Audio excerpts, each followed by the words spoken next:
In this video, we're going to be looking at differential equations and modeling with differential equations. Real-world problems, either through intuitive reasoning or based on physical laws, based on evidence from experimentation, often take on the form of a differential equation. Now, the definition of a differential equation, just a basic definition, is an equation that contains an unknown function and some of its derivatives. One area that we can use differential equations to model is our population growth. Now, in previous math classes, we have looked at modeling population growth with exponential functions, and that hasn't always been the best model. So we're going to try to improve that model with a differential equation. Now, here are some assumptions that we're going to make with the population growth. One assumption is that the population grows proportionally to the size of the population. So for instance, if my population has a growth rate of 3% and there's 100 people or whatever in the population, we're going to grow at 3 people per year for the first year. Whereas if we have 1,000 people in the population, 3% growth population, we would be looking at a growth rate of 30 people in the first year. Now, this has no limiting factors such as the food supply, disease, or predators. We are going to look at different models that take these into consideration, the limiting factors. We're going to let t be our independent variable, time, and p is the number of individuals in the population. That's our dependent variable. So how could we represent the rate of growth? Well, that would be our dp dt. It's a rate of change, the rate of change of population with respect to time. So we're going to represent that as dp dt. And growth is proportional to this.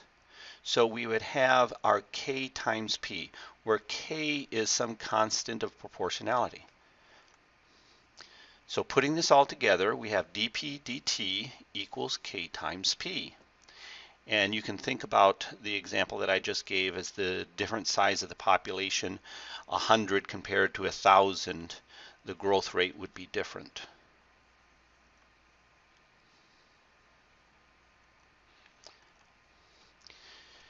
Now with this model, we're going to look at P of t being greater than 0. Our population at any time is going to be positive. K is greater than 0, the population is growing, and the growth rate, the p prime of t, is going to be greater than 0 for all t. As p of t increases, the growth rate becomes larger. And think back to that example again. As the population size gets bigger and bigger, dp, the growth rate, will also become larger. So what would a solution to this differential equation be? The solution to a differential equation, for this differential equation, would be the function p of t, the population at any time at p. We need to find a function whose derivative is a constant multiple of itself. If we thought about that for a little bit, we probably would come up with, if we take the derivative of an exponential function, an e to the x or an a to the x, the derivative gives us back that function. So this would be an appropriate model for the solution to this differential equation. Because looking back at the top equation I have at this slide, dp dt equals k times p, we're looking at taking the derivative of p, some function p, but when we do, we get the function p itself times some constant. And you can see how the model at the bottom of the slide now, c times e raised to the kt power, would fit that solution to this differential equation. Now if you looked at the derivative, we could rewrite it, and you can see we can rewrite it into the form of k times p of t. So the solution P of t is a family of curves because we have a constant c in there that we haven't defined. So we would just get a family of curves. But we had a restriction. We said P of t is going to be positive. So we are only interested in those values of c that would be greater than 0. So we would be looking at this family of curves. Now c could take on any value, and so we would just have an infinite number of curves. If we let t equals 0, we get P of 0 equals c e to the k times 0, which equals c. So that would indicate that c represents our initial condition, because at time 0, we get c.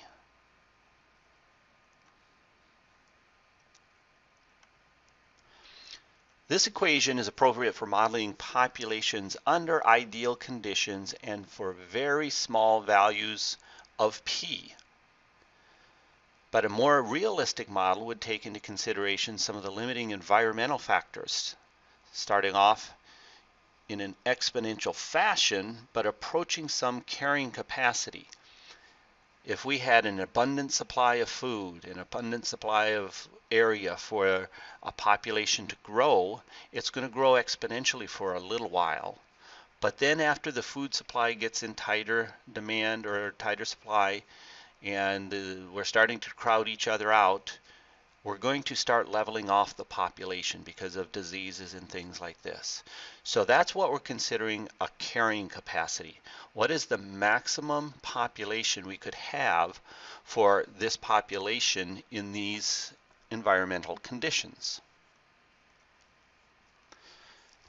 So we said dp dt is approximated by k times p. For very small values of p, the population has to be small in relation to its carrying capacity.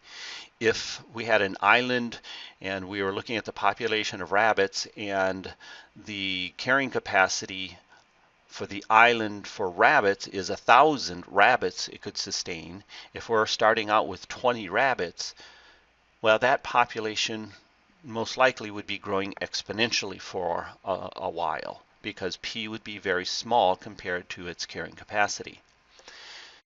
If dP dt is less than 0, that means the rate of growth is negative, which means the population would be over the carrying capacity.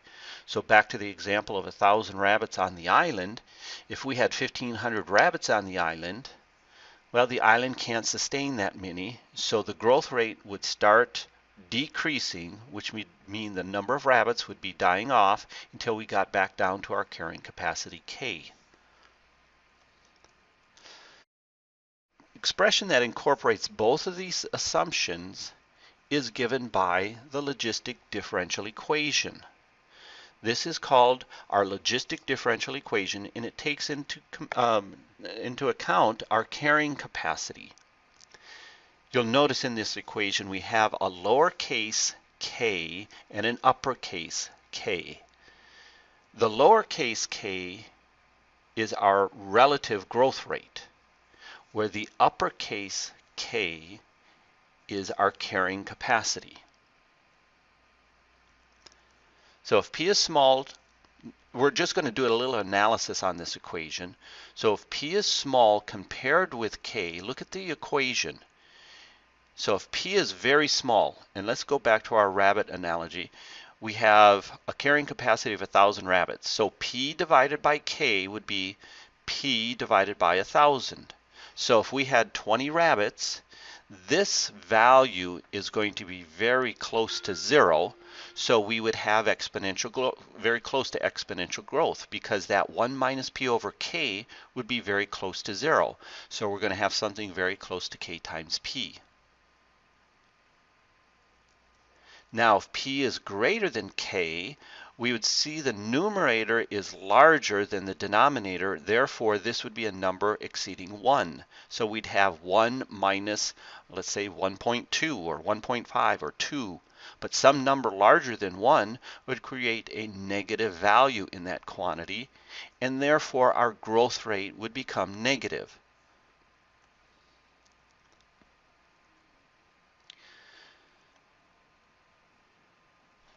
Now, P of t equals 0 and P of t equals k are solutions, because that's when our growth rate actually is going to be 0.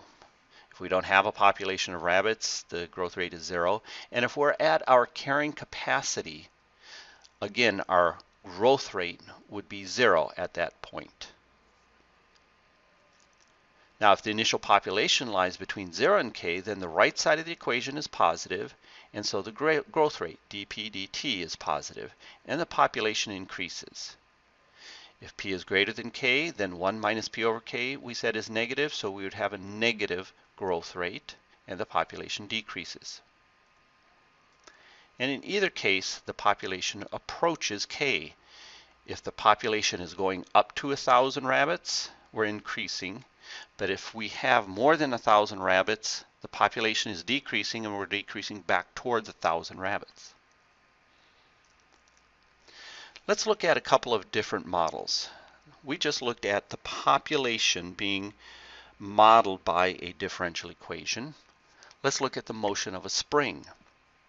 Hooke's law says that if a spring is stretched x units from its natural length, then it exerts a force that is proportional to x, which indicates we would have the force equals k times x. So the restoring force would be negative k times x. And then we have Newton's second law. We have, and we've typically heard this as force equals mass times acceleration. This is a second order differential equation. Now, can you think about the solution, what the solution to this equation may be? We have to take the second derivative of some function and get that function back, but it's negative times some constant. So what's a function that we can take the derivative of that function twice and get the same function back?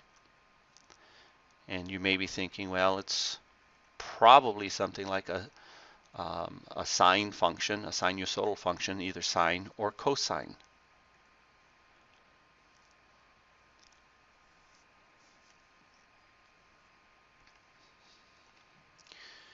All right, let's look at general differential equations. As we said, a differential equation is an equation that contains an unknown function. And go back to your logistic differential equation, or just the exponential growth, dp dt equals k times p. That unknown function is p. And then we have a derivative of that unknown function, dp dt. So that's why it is a differential equation. Now, the order of a differential equation is the order of the highest derivative. In the previous slide, when we looked at Hooke's law, we saw the second derivative of a function. Therefore, that was a second order differential equation. This is a first order differential equation. We have some unknown function, some unknown equation, I should say, some unknown equation, which would be the equation y equals, and we have a derivative of that unknown equation. Now, function f is called a solution of a differential equation if the equation is satisfied when y equals f of x and its derivative are substituted into the equation, and it gives you a true statement. Thus, f is a solution if f prime of x equals x times f of x. You can see in the equation above, y prime, f prime of x, equals x times y, but y is just your f of x. So we just replaced y with our f of x. When we solve a differential equation, we find all possible solutions. Looking at this differential equation, we have y prime equals x cubed. The solution to this differential equation is the equation y. You should be able to look at this equation and determine the equation y by by integrating both sides of the equation. If you integrated both sides of the equation, you would get the function y equals x to the 4th over 4 plus your constant of integration. That is the solution to the differential equation y prime equals x cubed. So we have solved the differential equation. An example, show that every member of the family of functions y equals 1 plus c e to the t divided by 1 minus c e to the t is a solution of the differential equation y prime equals 1/2 times y squared minus 1. Now if we differentiated the expression for y in the top equation, y equals 1 plus c e to the t divided by 1 minus c e to the t, if we differentiate that, we would use the quotient rule, bottom times the derivative of the top minus the top times the derivative of the bottom, all over the bottom squared. And if we simplified that, we would get 2c e to the t divided by 1 minus c e to the t squared. That's just simplifying our derivative, y prime.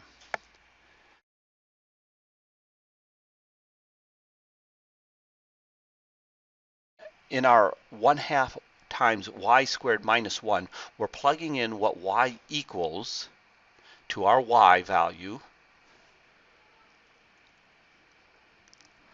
and we would get this, which we can see is the same as what we have for y prime above. So this function y equals 1 plus c e to the t divided by 1 minus c e to the t is a solution to the differential equation y prime that we see above.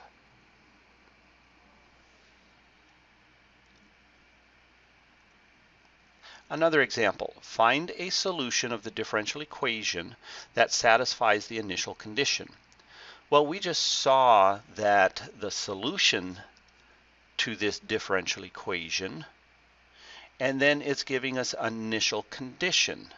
So we should be able to find the value of c. We said the solution to this differential equation, y prime, is y equals 1 plus c e to the t divided by 1 minus c e to the t. But it gives us a condition for y. It says y of 0 equals 2. So if we plug in 0 for all of the t's and then set y equal to 2, we should be able to solve for c. So solving this equation for c, we would get c equals 1/3.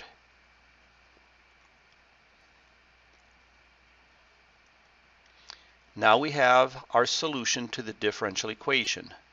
This is a particular solution to this differential equation because we were given an initial condition. When we're given an initial condition, we find a particular solution, which means we can solve for the value of c.